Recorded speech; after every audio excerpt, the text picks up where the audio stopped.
মুসলমানদের নির্যাতন করে তাদের পণ্য ব্যবহার করব না। রাজি আছেন? রাজি আছেন? যদি কোনো দোকানদার, কোনো ব্যবসায়ী, কোনো ব্যবসায়ী যদি এখানে থাকেন, আজকে এখান থেকে তওবা করে যাবেন। লাখ সাবান বিক্রি করবেন না, কোকা-কোলার 7 আপ বিক্রি করবেন না। কি বলেন? রাজি নাই? রাজি আছেন? রাজি আছেন? আপনি যদি 50 টাকা দিয়ে একটা পণ্য কিনে যদি ব্যবহার করেন, সেটার লভ্যাংশটা যায় কোথায়? সেই টাকাটা যায় কোথায়? আমার মুসলমানদেরকে নিধন করার জন্য সেটার দ্বারা অস্ত্র প্রয়োগ করা হয়। আজকে গোটা পৃথিবীর মুসলমানদেরকে কুচুকাটা করতেছে মুসলমানদের রাষ্ট্রগুলি তাদের পণ্যের দ্বারা দখল করে। ঠিক কিনা বলেন? ঠিক কিনা বলেন? মুসলিম রাষ্ট্রপ্রধানদেরকে আহ্বান জানাবো, ঐক্যবদ্ধ হন। আজকে তারা যদি পারমাণবিক অস্ত্রের মালিক হয়ে থাকে, আমার পাকিস্তান পারমাণবিক অস্ত্রের মালিক। ঠিক কিনা বলেন? চুপ করে বসে আছেন কেন? কেন বসে আছেন? গোটা পৃথিবীর 80% সম্পদের মালিক মুসলমান। আজকে যদি মিডল ইস্টের তেল যদি না যায়, ইউরোপ অচল। গোটা পৃথিবী আজকে মুসলিম রাষ্ট্রগুলির সম্পদের দ্বারা পরিচালিত হয়। মুসলিম রাষ্ট্রগুলিকে বলবো, তাদের দেশের তেল পাঠানো বন্ধ করেন, বাণিজ্যিক চুক্তি বন্ধ করেন, ইসরায়েলকে বয়কট করতে হবে। আমার বাংলাদেশের পাসপোর্টের মধ্যে লেখা ছিল, এই পাসপোর্ট গোটা পৃথিবীর জন্য প্রযোজ্য হবে, ইসরায়েলের জন্য প্রযোজ্য নয়। কিন্তু গত ফ্যাসিস্ট সরকার সেই লেখাটাকে মুছে দিয়েছে। আমি আজকে আপনাদের সামনে আগেও বলেছি, সাংবাদিক সম্মেলন করে বলেছি, আজকেও বলে যাচ্ছি, ইসরায়েলের সঙ্গে আমার দেশের কোনো প্রকার সম্পর্ক চলবে না। ইসরায়েল একটা রাষ্ট্র, আমরা মানি না, মানি না, মানি না। কে কে রাজি হাত তোলে? বয়কট, বয়কট ইসরায়েলি পণ্য, নিপাচাক, নিপাচাক, ফিলিস্তিন, ফিলিস্তিন, জিন্দাবাদ, জিন্দাবাদ, নারায়ে তাকবীর। মুহাম্মদুর রাসূলুল্লাহ সাল্লাল্লাহু আলাইহি ওয়াসাল্লাম জীবনের প্রথম নামাজ আদায় করেছেন আল আকসার দিকে হইয়া। মুসলমানদের প্রথম কিবলা বাইতুল মুকাদ্দাস। ঠিক না ঠিক? ঠিক না ঠিক? সে বাইতুল মুকাদ্দাসকে সর্বপ্রথম উদ্ধার করেছেন হযরতে উমর ইবনুল খাত্তাব রাদিয়াল্লাহু তাআলা আনহু। ঠিক কিনা বলেন? পরবর্তী যখন বাইতুল মুকাদ্দাস আবার যখন তারা দখল করেছে, তখন সালাহুদ্দিন আইয়ুবী বাইতুল মুকাদ্দাসকে পুনর্দখল করেছে। আজকে পরিষ্কার বলতে চাই, যদি ইসরায়েল বাইতুল যুদ্ধ যদি বিরতি না দেয়, যদি ইসরায়েল বিশ্বের দরবারে ক্ষমা না চায়, আমরা একজন সালাহুদ্দিন আইয়ুবীর ভূমিকা পালন করব, একজন সালাহুদ্দিন আইয়ুবী হব। প্রস্তুত, প্রস্তুত, প্রস্তুত। হিম্মত হারবেন না মুসলমান। আমার আল্লাহ বলেছেন, একটা সম্পদের মালিক যদি হও, যদি শুধুমাত্র ইমানদার বলে পরিচয় দিতে পারো, গোটা বিশ্ব একদিকে আর তুমি একা একদিকে। ওয়ালা তাহিনু ওয়ালা তাহজানু ওয়া আনতুমুল আ'লাউনা ইন কুনতুম মুমিনিন। যদি একটা সার্টিফিকেট যদি অর্জন করতে পারো, তুমি ইমানদার। আমার আল্লাহ বলেন, পৃথিবী একদিকে, তুমি একদিকে। পৃথিবী একদিকে, তুমি একদিকে। মুহাম্মদুর রাসূলুল্লাহ সাল্লাল্লাহু আলাইহি ওয়াসাল্লাম একজন ব্যক্তিকে আল্লাহর কাছে চাইছিলেন, তার নাম উমর ইবনুল খাত্তাব। হযরত উমর ইবনুল খাত্তাবকে আল্লাহর নবী মুহাম্মদুর রাসূলুল্লাহ সাল্লাল্লাহু আলাইহি ওয়াসাল্লাম আল্লাহর দরবারে দোয়া করেছেন, আল্লাহ ইসলামের ইজ্জত বাড়ায় দাও উমর ইবনুল খাত্তাবের মাধ্যমে। হযরত উমর ইবনুল খাত্তাবের জন্য আল্লাহর নবী দোয়া করতেছেন হাত উত্তোলন করে আল্লাহর দরবারে, যে আল্লাহ মক্কা শরীফে বাঘ হইল 2টা। বাঘ মানে আমার বাংলাদেশের রয়েল বেঙ্গল টাইগার না, 2টা বাঘ। একজনের নাম হলো হযরত আমির হামজা, আর একজনের নাম হলো উমর ইবনুল খাত্তাব। আমির হামজা রাসূলুল্লাহ সাল্লাল্লাহু আলাইহি ওয়াসাল্লামের চাচা, আবার হুজুরের দুধ ভাই। হঠাৎ করে হযরত আমির হামজা ইসলাম কবুল করেছে। আমির হামজা গেছিল শিকার করতে যাইয়া শিকারি পাই নাই, না পাইয়া তারপরে যখন বাড়ির দিকে আসতেছে, তখন দেখে রাস্তার কিনারে দাঁড়ায়া কয়েকজন মহিলা আলাপ আলোচনা করতেছে। দেখলা কারবারটা, শুনলা কারবারটা। বলে একজন আরেকজনকে জিজ্ঞেস, কি শুনলা? আবু জাহেলের মতো ব্যক্তি মুহাম্মদ বিন আব্দুল্লাহ, যিনি আব্দুল মুত্তালিবের ভাতিজা, যিনি আব্দুল মুত্তালিবের নাতি, যিনি আবু তালেবের ভাতিজা, সেই লোকটাকে কেমন করে মারলো, কি জন্য মারলো? বলে তিনি দাওয়াত দেয়, কালিমার দাওয়াত দেয়, মূর্তিগুলির বিরুদ্ধে কথা বলে, এই জন্য আবু জাহেল তাকে মারছে। এখন যদি আজকে তার বাবা জীবিত থাকতো, তাইলে কি কামটা করতে পারতো? মায়া লোকে রাস্তার কিনারে দাঁড়ায় আলোচনা করতেছে। আমির হামজা রাস্তা দিয়ে যাইতেছে, তখন কানের মধ্যে আওয়াজ হয়েছে, দাঁড়ায় জিজ্ঞেস করে, তোমরা কি নিয়ে আলাপ করো? বলে তোমার কি নাম? বলে আমার নাম আমির হামজা। আমার নাম কি? Abdul Muttalib. মোহাম্মদ বিন আব্দুল্লাহ তোমার কি হয়? ভাতিজা। যখন এই কথা বলছেন মহিলাগুলি তিরস্কার করে। হযরত আমির হামজাকে ডাক দিয়া কয়, হ্যাঁ তোমাদের মতো চাচা দিবুতে থেকে লাভ কি? আবু জাহেল আরেক ঘরের সন্তান হইয়া, আরেক ঘরের মানুষ হইয়া তোমার ভাতিজার কাপড় মারে কেমনে? তোমার ভাতিজার গায়ে পাথর মারে কেমনে? তোমরা জীবিত থেকে লাভ কি? হযরত আমির হামজা মুসলমান হয় নাই, কিন্তু ভাতিজার জন্য দরদ আছে। দৌড়ে আবু জাহেলের কাছে গেছে, যাই দেখে আবু জাহেল হেরাম শরীফে কিছু সংখ্যক লোক নিয়ে সেখানে দরবার জমাইছে, দরবার করতেছে। একদম আবু জাহেলের কাছে গেছে, যাইয়া একটা মাসে সাথে সাথে রক্ত বের হয়ে গেছে। কিন্তু রক্ত পড়ার পরও আবু জাহেল শান্ত। কারণ হলো, যদি এখন আমি পাল্টা প্রতিশোধ নিতে যাই, তাইলে সেই লোকটা যদি আবার তার ভাতিজার দলে চলে যায়, অন্য লোকেরা প্রতিশোধ নিতে গেছে, সেই প্রতিশোধ সে দিতে দেয় নাই, সবাইকে শান্ত করেছেন।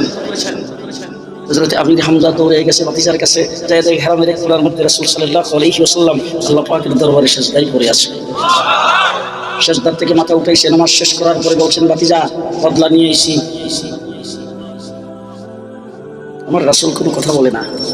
দ্বিতীয়বার ডাক দিয়ে বলছে, ভাতিজা আবু জাহেল নাকি তোমাকে আঘাত করছিল, সেই আঘাতের বদলা নিয়ে আসছে। হুজুর কোনো কথা বলে না। তৃতীয়বার বলছে, ভাতিজা আবু জাহেল তোমাকে আঘাত করেছিল, আমি তোমার চাচা, তার বদলা আমি নিয়ে আসছি। যখন এই কথা বলছেন, তখন মুহাম্মদুর রাসূলুল্লাহ সাল্লাল্লাহু আলাইহি ওয়াসাল্লাম বলেন, চাচা কি বদলা নিয়ে আসছেন? বলে, তোমাকে আঘাত করছে, পাল্টা আঘাত আমি করে আসছি। রাসূলুল্লাহ সাল্লাল্লাহু আলাইহি ওয়াসাল্লাম বলেন, ও চাচা, আপনার ভাতিজা পাল্টা আঘাত করার জন্য আসে নাই। তাইলে কি আবু জাহেলকে দুনিয়ার থেকে বিদায় করে দেবো? বিদায় করে দিলে তুমি খুশি হইবা? বলে, না, বিদায় করে দিলে তাহলে মেরে ফেললেও খুশি হবো না। তাহলে তুমি কি করলে খুশি হইবা? বলে, খুশি হবো একটা কাজ করলে, যদি আপনি এখানে দাঁড়ায়া আমার সামনে যদি কালিমা পড়ে মুসলমান হন। সাথে সাথে আমির হামজা ইসলাম কবুল করে ফেলেছেন। যে আমির হামজা ইসলাম কবুল করছে, আবু জাহেলের হুঁশ নেই। রাতের বেলায় ডাকছে সংসদ অধিবেশন। তাদের সংসদ ভবনের নাম ছিল দারুন নদওয়া। সেই জায়গার ভিতরে অধিবেশন ডাকছে। সেই অধিবেশনের মধ্যে আলাপ আলোচনা চলছে। মুহাম্মদুর রাসূলুল্লাহ সাল্লাল্লাহু আলাইহি ওয়াসাল্লামকে দারে আরকামের ভিতরে আমরা চতুর্দিকে গৃহবন্দী করে রেখেছি। কোনো মানুষ তাকে তার কাছে যাইতে দেই না, কোনো কিছু তার কাছে বিক্রি করতে দেই না, কোনো মানুষ তার সঙ্গে সম্পর্ক রাখতে দেই না, খানা পিনা সবগুলো সেখানে পৌঁছানো নিষেধ। এই অবস্থায় রাখার পরেও যেইভাবে ওখান থেকে ফোকাস দিতেছে, আর যেরকম একজন একজন করে মুসলমান হইতেছে, আজকে আমির হামজা মুসলমান হয়ে গেছে, কালকে আমাদের মধ্য থেকে আরেকজন হয়ে যাবে। কি যে চুম্বকের আকর্ষণ, এটা তো বোঝা যায় না। সুতরাং বন্দী করে রাইখেও যখন পারলাম না মানুষকে ইসলাম হওয়ার থেকে ফিরাইতে, মুহাম্মদুর রাসূলুল্লাহ দ্বীন কবুল করার থেকে ফিরাইতে, এখন তার জন্য একটা চূড়ান্ত সিদ্ধান্ত নেওয়া লাগবে। চূড়ান্ত সিদ্ধান্ত হলো মুহাম্মদুর রাসূলুল্লাহকে দুনিয়া থেকে বিদায় করে দাও। আবু জাহেল বলছেন, 200 লাল উট পুরস্কার দেওয়া হবে যদি কোনো যুবক মুহাম্মদ বিন আব্দুল্লাহর মাথা দেখায় এটাই না দেয়। ওমর ইবনুল খাত্তাব দাঁড়ায় বলছে, পুরস্কারের কোনো প্রয়োজন নাই, তলোয়ারটা আমার হাতে দাও, মাথাটা আমি এখনই কেটে নিয়ে আসি। কি পরিমাণ রাগ! যাইতেছে কোন স্পিডে।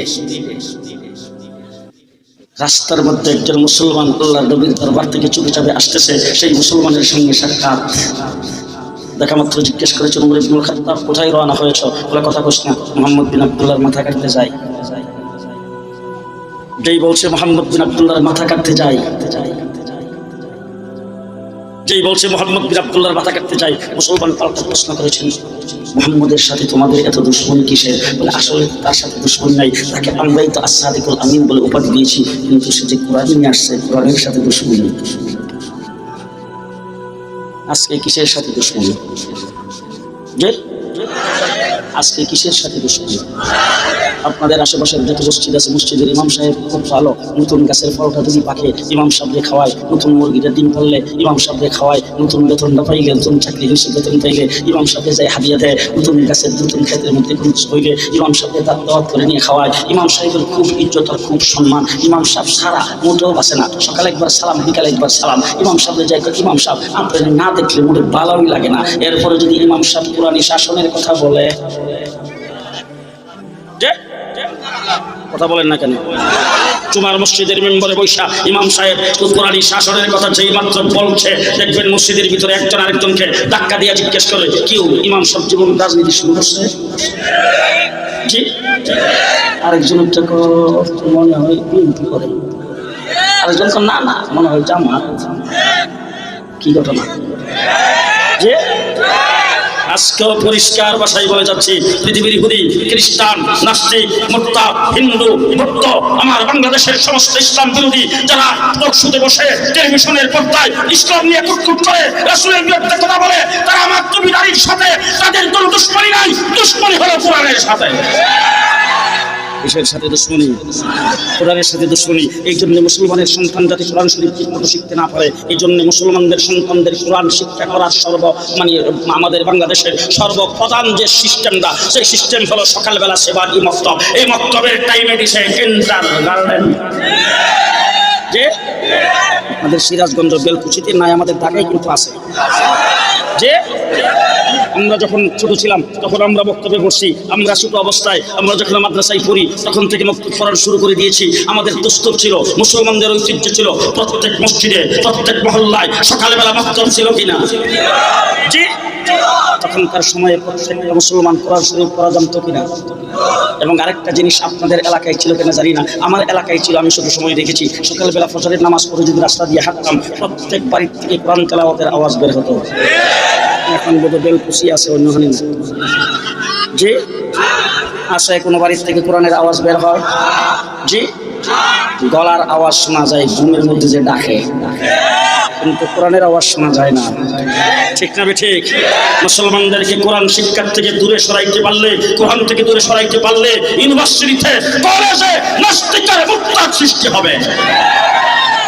মুসলমানদেরকে মুসলমানিত্ব থেকে দূরে সরাইবার জন্য সকল প্রকার কলা কৌশল শুরু হয়েছে। জি, আপনাদের বিরক্ত রাখতেছি মনে হয়।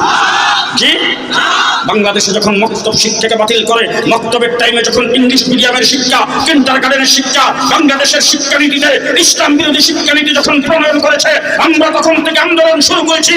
আজকে বাংলাদেশে যারা ইসলাম বিরোধী শিক্ষানীতি কায়েম করেছিল তারা বিদায় হয়েছে, এখন বাংলাদেশে ইসলাম ভিত্তিক শিক্ষানীতি কায়েম হতে হবে। রাজি আছেন তো? 1 থেকে শুরু করে ইউনিভার্সিটি পর্যন্ত সকল পর্যায়ের ধর্মীয় শিক্ষা বাধ্যতামূলক। রাজি না? কারা কারা রাজি আছেন? রাজি আছেন? যদি রাজি থাকেন একটা কথা বলে যাব, স্কুলে যাবেন, কিন্ডারগার্টেনে যাবেন, আপনার ছেলেকে ইংলিশ মিডিয়াম স্কুলে পড়ান, আমার কোনো আপত্তি নাই। জামাইয়ের হুজুরের কোনো আপত্তি নাই, রেলওয়ের হুজুরের কোনো আপত্তি নাই, আলেম ওলামায়ে কেরামের কোনো আপত্তি নাই। ইংলিশ মিডিয়াম স্কুলে পড়াবেন, আপনার ছেলেকে কিন্ডারগার্টেনে পড়াবেন, আপনার ছেলেকে কলেজ ইউনিভার্সিটিতে পড়ায়া ব্যারিস্টার বানাবেন, ডাক্তার বানাবেন, ইঞ্জিনিয়ার বানাবেন, আমাদের কোনো আপত্তি নাই। আমাদের আপত্তি এক জায়গায়, কোরআন পড়ায়া তারপরে বানাবেন। নামাজি ব্যারিস্টার বানাবেন, কথা কয় না। আল্লাহওয়ালা ব্যারিস্টার বানাবেন, কথা বলেন ঠিক না ঠিক? আপনি যখন ইন্তেকাল করবেন, আপনার ছেলে ব্যারিস্টার, ঢাকা সুপ্রিম কোর্টে প্র্যাকটিস করে, এমন ছেলেও যদি হয়ে থাকে, আপনার ছেলে যখন আপনার মৃত্যুর সংবাদ পায় বাড়িতে আসবে, একসাথ জামাইয়ের হুজুর রেজা এটাই আনতে হবে না জানাজা পড়াইবার জন্য? আপনার ছেলে ব্যারিস্টার হইলেও জানাজা পড়তে পারবে, এমন ছেলে দরকার আছে না নাই? কি বলেন, আছে না নাই? এই জন্য পরিষ্কার ভাষায় বলবো, শিক্ষা কমিশন গঠন করা হয়েছে শিক্ষানীতি প্রণয়নের জন্য। নাস্তিকতাবাদের শিক্ষা, ব্রিটিশ প্রণীত শিক্ষা, বিজাতিদের শিক্ষা বাংলার মাটিতে হবে না, বাংলার মাটিতে হবে না। এই নাস্তিকদের আস্তানা, এই নাস্তিকদের আস্তানা, এই আলেম ওলামার শত্রুরা, এই ইহুদির দালালেরা, এই ট্রাম্পের দুই গালে, এই নেতানিয়াহুর দুই গালে। মুসলমান পরিষ্কার বলে গেলাম, কমিশন গঠন করা হয়েছে। সেই কমিশনের কাছে দেইয়া উপপ্রধান উপদেষ্টার মিটিং যে বলে আসছি, আজকে আপনাদের সামনে বলে গেলাম, যদি ইসলাম বিরোধী কোন শব্দ শিক্ষানীতিতে পাওয়া যায়, পরিষ্কার শিক্ষানীতি ধরে বঙ্গোপসাগরে ঢুকাই দেওয়া হবে। দেশ মুসলমানের দেশ, আমার সন্তানকে আমি মুসলমান বানাইতে চাই। আপনারা সবাই সামনে, আমার কথা ভাষা বোধ হয় আপনারা বুঝেন নাই।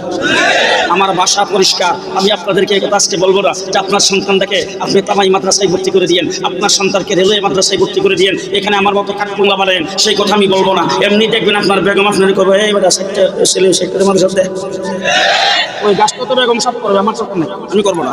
কিন্তু আমি আপনাদেরকে যেটা বলবো, আপনার ছেলেটাকে ব্যারিস্টার বানাবেন, মুসলমান ব্যারিস্টার। আপনার ছেলেকে ডাক্তার বানাবেন, মুসলমান ডাক্তার। আপনার ছেলেকে আপনি প্রফেসর বানাবেন, মুসলমান প্রফেসর। আপনার ছেলেকে ইঞ্জিনিয়ার বানাবেন, মুসলমান ইঞ্জিনিয়ার।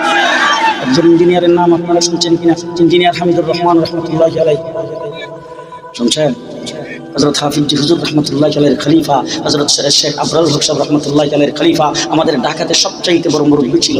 হাই হাই, এই লোকটার সঙ্গে আমি আমেরিকা সফর করেছি, আমি এই লোকটার সাথে বিদেশে বিভিন্ন জায়গায় সফর করেছি। উনি যখন ইংলিশে বয়ান করতো তখন মনে হইতো ইংলিশ মার গর্ব হয়েছে,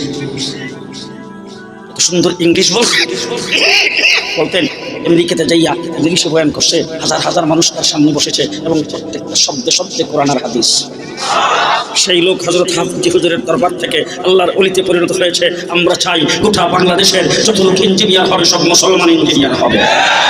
ইঞ্জিনিয়ার হইয়া যেন মুরগি সুর না হয়, ইঞ্জিনিয়ার আর ব্যারিস্টার আর ডাক্তার হইয়া আর উকিল হইয়া যেন কাউয়া কাদের না হয়, ইঞ্জিনিয়ার হইয়া যেন দেশের সম্পদকে লুণ্ঠন করে বেগম পাড়াই বাড়ি না করে, প্রফেসর হইয়া যেন বিচারপতি হইয়া যেন দেশের সম্পদ লুণ্ঠন না করে।